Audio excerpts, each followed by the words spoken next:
Léo já quebrou um hoje. Vai tentar levantar o seu segundo avião.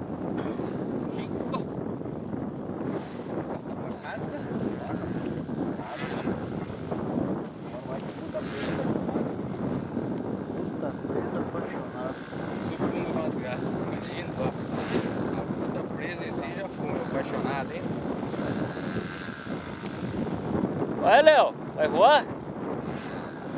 Ele vai.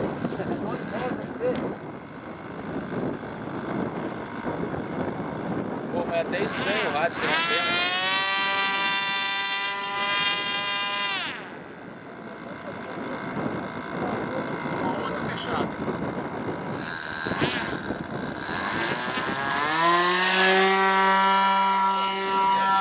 Opa!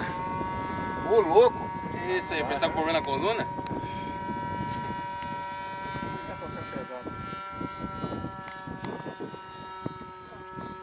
Acostumado com outro é foda. É óbvio.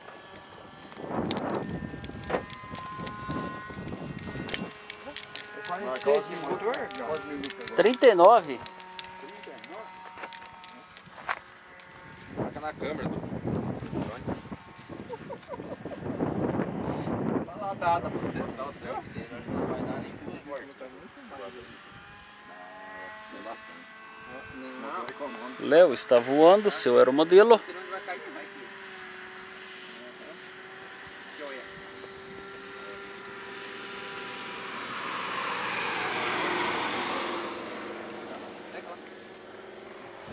Caixa só de paraquedas, Léo. Tirou o negocinho. Ai, quase. Ué, o Léo levantou? Pô, tô pensando que ele tá aí no chão, pô, tá lá em cima. Jura? Pô, louco, meu. Ô, Jura procurando avião no chão, Jura? Pô, eu falei, ué, mas onde tá esse avião?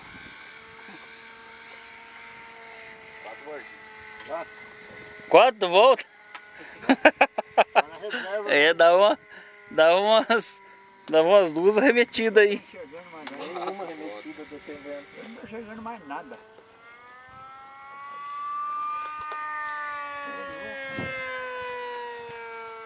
Eu nem tento mais dar zoom, gordinho. Tá, o zoom aqui tá complicado, mais que esse tempo. É por causa do tempo. Por causa do tempo.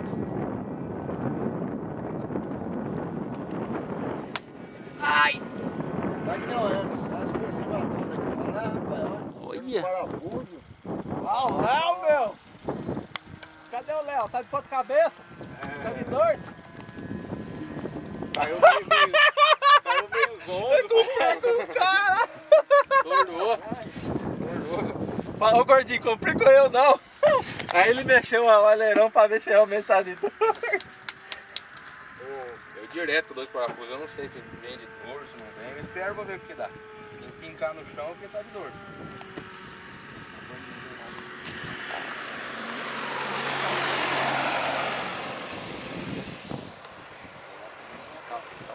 Para. Hoje, cara. Hã? Batendo recorde hoje. Do que? 5 minutos voando.